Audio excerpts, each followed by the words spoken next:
He joins us from our Cork studios. Justin, out of cash and almost out of time, what is going to be on the table this evening that might make a difference?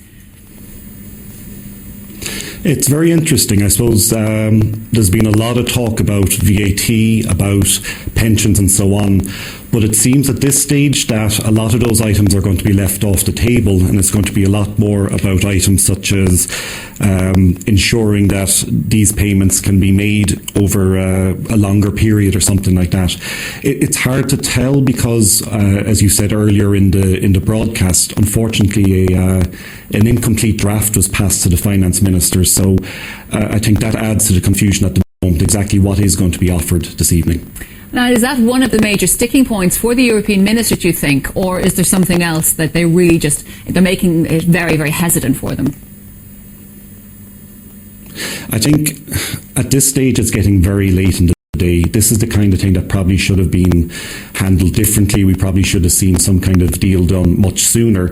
I suppose the concern from some people I've spoken to in the industry is that even if a deal is made later this week, will it not be possible to actually get the mechanisms in place, both legal and financial, to actually make this 1.6 billion euro payment to the IMF at the end of the month? Plus there's also the issue you've mentioned earlier of the 2.2 billion which is needed for public service pay. So really we're getting very close to the line, and if I was sitting in Europe or in Brussels tonight, I'd be afraid that this is brinksmanship. And very briefly, how would Brexit affect Ireland?